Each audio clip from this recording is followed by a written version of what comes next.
Welcome back to my new blog या another blog बोल रहे हो, कुछ भी बोल लो। सो गाइस, मेरे ब्लॉग में आपका स्वागत है। सभी को राधे राधे। तो मैं आपको बताने वाली हूँ हमारी शादी को कितना टाइम हो गया। हमारी शादी को कितना टाइम हो गया, बच्चे क्यों नहीं हो रहे, क्या दिक्कत आ रही है, और डॉक्टर ने क्या बोला है, और हमने क्या क्या ट्रीटमेंट लिए हैं। तो मैं वो आपको सारी डिटेल इस वीडियो में बताने वाली हूँ। तो वीडियो को पूरा देखिए। वीडियो अच्छी लगी तो वीडियो को लाइक शेयर कमेंट करें। चैनल पर नया है तो चैनल को सब्सक्राइब भी कर दे और बेल आइकन को दबाना ना भूलें। तो ज़्यादा देर ना करते हैं, चलो फिर स्टार्ट करते हैं। तो लेट्स गेट। सो हेलो दोस्तों, स्वागत है आपका मेरे ब्लॉग में, मीना की दुनिया में। सो गाइस, मेरे चैनल का नाम है मीना की दुनिया, पहले मेरी की दुनिया। तो मेरी दुनिया बहुत ही ज़्यादा छोटी सी है, कोई ज़्यादा बड़ी नहीं है, कोई ज़्यादा कुछ खास नहीं है। जो भी है वीडियो के माध्यम से आपको पता लग जाएगी।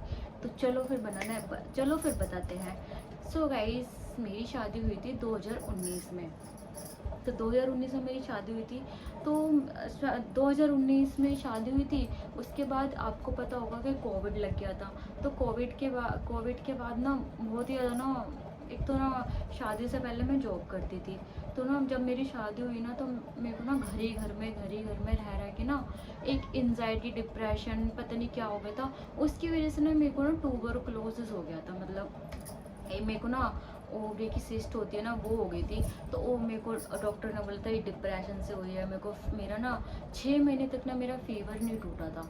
मतलब मेरे को फीवर आता था और बहुत ज़्यादा, मतलब कुछ भी खा लेती थी वो मेरे को डाइजेस्ट नहीं होता था। तो मेरे को मतलब ट्यूबरकुलोसिस हुई थी। सिटी स्कैन में मतलब उसके भी बहुत टाइम बाद मुझे ये जो बीमारी थी ना वो डिटेक्ट हुई थी। तो मुझे ना स्टार्ट मतलब बिल्कुल भी पहले पता नहीं चला था कि क्या होता है, क्या कैसे होता है, समझ नहीं आया। तो बाद में बहुत टाइम बाद पहले टाइफाइड का टेस्ट कराया, फिर मेरे हस्बैंड ने ग्लूकोज चढ़वा दिया था, वो हुआ था। तो उससे ना मेरे पेट में पानी भर गया था, क्योंकि टाइफाइड मेरा बिगड़ गया था। 6 महीने से मेरा टाइफाइड सही नहीं हो रहा था मेरे में। और मेरे में ब्लड ना, मानोगे नहीं, ब्लड मेरे में बहुत ही कम बचा था, 8 पॉइंट समथिंग बचा था, उससे भी कम बचा था। क्योंकि डॉक्टर ने ना मुझे कैंसर डिटेक्ट कर दिया था। क्योंकि जो ट्यूबरकुलोसिस में ना मेरी बॉडी में पानी भर गया था, पेट से लेके चेस्ट तक पानी जा रहा था। तो ना अम्बेडकर, आपने भीमराव अम्बेडकर हॉस्पिटल का नाम सुना होगा, जो वहाँ पड़ता है, मुझे पता नहीं पीतमपुरा की साइड पड़ता है। तो वहाँ पर पढ़ते, तो वहाँ पर मुझे ना ये बता दिया था कि इनको कैंसर है। तो कैंसर और शादी को भी एक साल भी नहीं हुआ था। एक साल भी नहीं हुआ था मेरी शादी को, और डॉक्टर ने मुझे कैंसर डिटेक्ट कर दिया था। तो मेरे हस्बैंड तो बहुत ही ज़्यादा, उन्होंने मुझे नहीं बताया था, क्योंकि डॉक्टर ने जो भी गायनी थी ना, तो डॉक्टर ने उनको बताया था मेरे हस्बैंड को। और उन्होंने किसी को नहीं बताया था घर में। उन्होंने सिर्फ मतलब जब मेरे को ना, मतलब अम्बेडकर हॉस्पिटल से मेरे को वहाँ दिल्ली कैंसर इंस्टीट्यूट करके एक जीटीवी के सामने एक हॉस्पिटल है, मुझे वहाँ पर रेफ़र कर दिया था। तो वहाँ पर उन्होंने मेरे को एडमिट भी कर लिया, और जो भी मेरा पेट में पानी वानी था वो निकाल दिया था। तो उस पानी के थ्रू मुझे पता लगा था कि मुझे ट्यूबरकुलोसिस है। बट मेरे हस्बैंड ने कहा चलो कोई बात नहीं, ये तो ठीक हो जाएगी। कैंसर वाले पेशेंट का कैंसर सही नहीं होता है। तो मेरे हस्बैंड ने बहुत ज़्यादा मेरा साथ दिया था। उस टाइम पे पता लगता है कि आपकी लाइफ में एक अच्छा लाइफ पार्टनर होना कितना मायने रखता है। और अगर और हस्बैंड की तरह होते तो वो तो मुझे छोड़ ही देते। तो सो गाइस, एक ये भी बहुत बड़ा रीज़न है कि मेरे को आज तक बेबी नहीं हुए, मतलब बच्चे नहीं हुए, कंसीव नहीं कर पाती मैं। ये भी बहुत बड़ा रीज़न है, क्योंकि इसकी वजह से ना, ज़्यादा लंबी नहीं खींचूंगी मैं ये कहानी।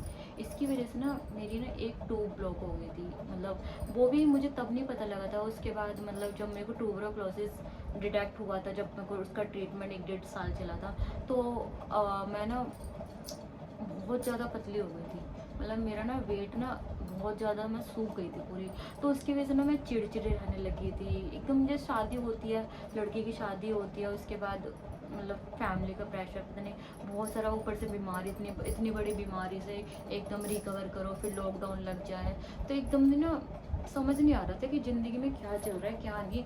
मतलब ज़िंदगी रुक से गई थी। तो फिर लॉकडाउन लग गया था। उसके बाद मेरा ट्रीटमेंट पूरा होता है। तो हम ना 1 से 1.5 साल बाद सोचते हैं कि अब चलो बेबी प्लान करते हैं, क्योंकि भाई सबको पता है कि शादी का तो बेबी होना कितना मायने रखता है, वरना बिना बेबी के तो कोई औरत की ज़िंदगी मतलब लोग मानते हैं, मेरे हस्बैंड का ऐसा कहना नहीं है, लेकिन क्या कर सकते हैं। तो ना फिर उसमें डॉक्टर ने बोला कि आप शादी को कितना टाइम हो गया। मैंने कहा अभी तो ज़्यादा टाइम नहीं, 3 साल, 3 या 2.5 साल ही हुए थे, क्योंकि 1.5 साल तक तो मेरा ट्रीटमेंट चला था। फिर मेरे हस्बैंड ने बोला अभी पहले अपनी बॉडी, क्योंकि ट्यूबरकुलोसिस कोई नॉर्मल बीमारी नहीं होती, वो बहुत बड़ी बीमारी होती है, और उसको अगर आप गूगल पे सर्च करोगे तो आपको पता लग जाएगा। सो गाइस उसका ट्रीटमेंट भी बहुत ज़्यादा, एक सुबह सुबह 3 गोली खानी पड़ती है, वो भी टाइम टू टाइम। अगर आपकी एक दिन भी टैबलेट मिस हो जाती है ना, तो आपका जो ट्रीटमेंट होता है ना वो दोबारा स्टार्ट करना पड़ता है। तो ट्रीटमेंट पूरा हो जाता है मेरा जो भी है। फिर उसके बाद हम बच्चे के लिए ट्राई करते हैं। तो पहले तो मेरे हस्बैंड ने आयुर्वेदिक ट्रीटमेंट कराया था, उससे कुछ भी मतलब कोई फ़र्क वगैरह कुछ भी नहीं हुआ था, उससे मेरा मतलब समझ ही नहीं आया था। वो हमने 6 महीने कराया था। फिर मैंने कहा अभी मैंने अपने हस्बैंड से बोला, मैं कहा अभी थोड़ा ब्रेक लगाते हैं अभी मेरा ना, क्योंकि उस टाइम में मैं ना बहुत ज़्यादा चिड़चिड़े हो गए थे, ज़रा ज़रा सी बात पे ना चिड़चिड़ापन ही पता नहीं, मेरा बहुत गुस्सा आती थी, कभी सामान फोड़ना, कभी ये फोड़ना, कभी कुछ क्या ऐसे ऐसे। तो फिर मेरी सिस्टर एक डॉक्टर बताती सोनीपत, तो हम नज़रगढ़ से सोनीपत जाते हैं। तो वहाँ पर हमारा 3 महीने ट्रीटमेंट चलता है। तो उसमें वहाँ पर जो डॉक्टर होते हैं ना, वो बहुत ही एरोगेंट, और मतलब मैं कुछ कहना नहीं चाहूँगी उसके बारे में, बहुत ज़्यादा उसने टेस्ट कराया मेरा, एक HSG टेस्ट होता है, बहुत ही ज़्यादा पेनफुल होता है। तो वो टेस्ट कराने के बाद 7 दिन तक तो ना मेरा इतना ज़्यादा पेन हुआ था ना मेरे, कि मुझे पता है कि वो टेस्ट ना भगवान कभी किसी लेडीज़ को ना कराने को बोले। तो उस टेस्ट में पता लगा था कि मेरी एक लेग 2 ब्लॉक है। तो उस टाइम के बाद ना मैं ना ऐसे लग रहा सब कुछ ख़त्म हो गया, कि अब क्या होगा, अब तो बच्चे हो ही नहीं सकते। फिर मैंने बिल्कुल ही होप छोड़ दी। फिर वहाँ पर हमारा ट्रीटमेंट रुक गया। ऐसे ये हुआ, टू टू ब्लॉक हो गई, मतलब वो ट्रीटमेंट रुक गया। फिर डॉक्टर भी ना हमसे ढंग से बात नहीं करती थी। एक तो हम अपना 20-25 हज़ार रुपये हमने खर्च कर दिया, 85 हज़ार रुपये के करीब हमारा पैसा वहाँ पे खर्च हो गया था। ऊपर से डॉक्टर अच्छे से रिस्पॉन्स नहीं करे, ऊपर से ऐसे दिक्कत आ जाए, और उस टाइम लॉकडाउन भी ख़त्म हो जाए टाइम में, काम धंधा एकदम चौपट हो गए थे। तो डॉक्टर भी सही से बात ना करे, और इतनी दूर नज़रगढ़ से सोनीपत जाना 2 घंटे का रास्ता होता है, वो भी बाइक पे, और इतनी गर्मी में जाते थे। तो ना वहाँ से मुझे कोई फ़र्क नहीं पड़ा, फिर मैंने छोड़ दिया। फिर उसके बाद मैंने कई जगह ट्रीटमेंट कराया, तो वही सबका सेम प्रोसीजर, और लास्ट में आके डॉक्टर मतलब पैसे बनाने वाली बात हो जाती। तो फिर मैंने छोड़ ही दिया, मैंने होप ही छोड़ दी। फिर मैंने अभी मैंने दोबारा से स्टार्ट कराने की सोची थी आयुर्वेदिक। तो आयुर्वेदिक वाले डॉक्टर ने, अब हमारी शादी को 7 साल हो गए हैं, तो आयुर्वेदिक वाले डॉक्टर थे ना, उसने मेरे को बोला आपने IVF नहीं कराया। मैं कहा जब IVF ही कराना होता तो मैं यहाँ क्यों आती। उसने, और जो मेरी ना AMH रिपोर्ट एक होती है, उसमें मेरे जो एग रिजर्व होते हैं ना वो 2.2 समथिंग है। तो डॉक्टर ने रिपोर्ट देखते ही बोला कि आपने IVF नहीं कराया, कि आपका ये तो सक्सेस रेट बहुत ही ज़्यादा कम हो सकते हैं, डॉक्टर ने ऐसा बोला। फिर मेरे हस्बैंड ने बोला कि अब तो छोड़, ये सब जब भगवान को देना होगा तो दे देगा। तो सो गाइस आप बताइए कि मैंने क्या सही करा क्या गलत करा। मैंने बीच में भी कई बार ट्रीटमेंट कराया, वही सेम प्रोसीजर, HSG कराती थी, कभी ये टेस्ट कभी वो टेस्ट। हमारे ना इतने अभी भी इस महीने भी ना 20,000 30,000 रुपये तो टेस्ट में चले गए। मेरे हस्बैंड के टेस्ट, मेरे टेस्ट, ये टेस्ट वो टेस्ट, लेकिन हमें ना कभी कोई रिजल्ट नहीं मिला। तो इसलिए ना अब मैंने बिल्कुल ही ना राधा रानी पे छोड़ दिया। सो गाइस मैं राधा रानी को मानती हूँ, राधा रानी को आना होगा तो वो खुद ही आ जाएंगी। अब मैंने इसलिए ना अपने जो भी है ना ट्रीटमेंट वगैरह मैंने सब छोड़ दिया। बाकी अपना मैं योगा वगैरह करती हूँ, तो मुझे कुछ योगासन बताए थे, मैं अपना वो ही करती हूँ। सो गाइस हाँ एक बात और बता देती हूँ, जब भी मैं ट्रीटमेंट करवाती हूँ ना तो मेरा वेट ना कम होता है। ट्रीटमेंट कराते ही ना मेरे को हार्मोन्स इम्बैलेंस हो जाते हैं मेरे, और मेरा वेट ना कंटिन्यू बढ़ने लगता है। अब जब से मैंने नवंबर में भी ट्रीटमेंट लिया था, ये लिया था मैंने बहादुरगढ़ से। तो वो डॉक्टर भी पता नहीं, एक तो ना मुझे ना अभी तक कोई डॉक्टर ढंग का नहीं मिला, वो पता नहीं सबसे अच्छे से बात करता था, पता नहीं हमसे ही कितने एरोगेंट होकर बात करता था।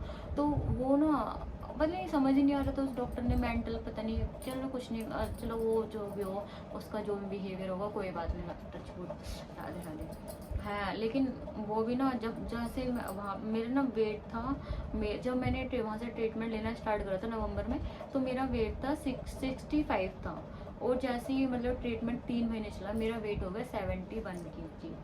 और मेरा इतना मूड, मेरा पता नहीं, सर भारी हो, वेट बढ़ गया, पेट यहाँ पर फैट आ गया, तो समझ ही नहीं आता। और मेरे ना हार्मोन और पीरियड इरेगुलर हो गए, तो 6 महीने से मेरे को पीरियड ही नहीं है। तो इसलिए अब आयुर्वेदिक ट्रीटमेंट कराया कुछ, तो ये, तो इससे मैं अपने मेरा जो भी योगासन वगैरह करती हूँ, उससे मेरा सब कुछ नॉर्मल होने लगा। तो इसलिए मैंने अब ना ये ट्रीटमेंट लेना छोड़ दिया। और जो एलोपैथिक ट्रीटमेंट होते हैं ना, ये बहुत ज़्यादा पेनफुल होते हैं, बहुत उनके साइड इफ़ेक्ट बहुत ज़्यादा होते हैं। तो इसलिए मैं ये बोलना चाहूँगी, जिसके भी बच्चे नहीं है ना, अगर भगवान जी को देना होगा ना, वो अपने आप दे देंगे। तो आप मेरी तरह इन चीज़ों में ना पड़े। आप होने होंगे तो अपने आप हो जाएंगे, और नहीं होने होंगे, प्रेमानंद महाराज जी को अगर आपने सुने होंगे, तो वो कहते हैं देना होगा तो राधा रानी दे देंगी, इनसे बड़ा डॉक्टर कोई नहीं है। तो इसलिए अब मैंने सब कुछ इनके ऊपर छोड़ दिया है। और तो यही थी मेरी कुछ छोटी सी कहानी की, मैंने बहुत ही शॉर्ट में बताया, वो डीप में नहीं बताया। डीप में ना किस दिन मैं आपको बताऊँगी, जब मेरे हस्बैंड साथ में होंगे, कि उस जर्नी के दौरान हमने क्या क्या फेस करा है। एक तो फाइनेंशियल हमारी जो थोड़े पैसे को लेके दिक्कत थी ना, फाइनेंशियल कंडीशन हमारी इतनी खास नहीं थी पहले। अब थोड़े सही होने, थोड़े स्टेबल होने लगे। पहले ना लेक तो लॉकडाउन लगा था, फिर क्या आप समझ ही सकते हो, शादी में भी पैसा लगता है। फिर हमने नंद की भी शादी करी तो उसमें भी पैसा लगता है। सो गाइस थोड़ा थोड़ा यही मेरी छोटी सी कहानी थी।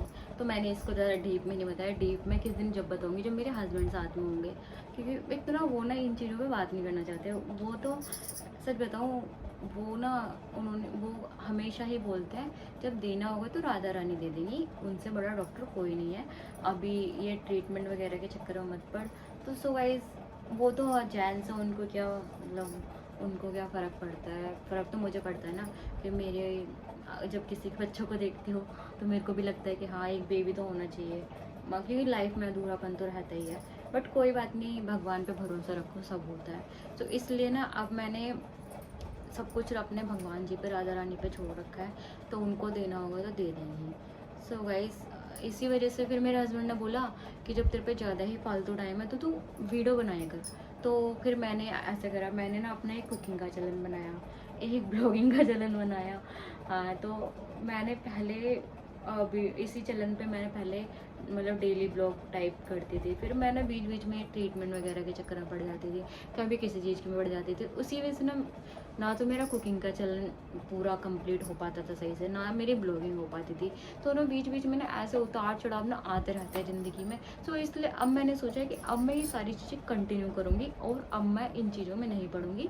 और अब मैं अपने यूट्यूब चैनल पर पूरा ध्यान दूंगी, और ब्लॉग कंटिन्यू आएंगे। और सो गाइस अगर आपको मेरा डेली ब्लॉग देखना है, तो मेरा एक मीना राजपूत 2.0 करके मेरा ब्लॉगिंग चैनल है, उस पर मेरी डेली वीडियो आती है। डेली मेरे ब्लॉगिंग की वीडियो आती है, उसमें मैं और मेरे हस्बैंड होते हैं, हम क्या मतलब खाना वाना जो भी अपना डेली दिनचर्या वगैरह होती है वो दिखाते हैं। सो गाइस मैं उसका लिंक डिस्क्रिप्शन में डाल दूँगी, अगर आपको वो देखना है उस चैनल को भी आप जाकर सब्सक्राइब कर सकते हैं। सो गाइस आज की वीडियो में इतना ही। मिलते हैं नेक्स्ट वीडियो में। वीडियो अच्छी लगी तो वीडियो पर लाइक शेयर कमेंट करें, और जो भी चैनल पर नया हो चैनल को सब्सक्राइब भी कर दें। Thanks for watching.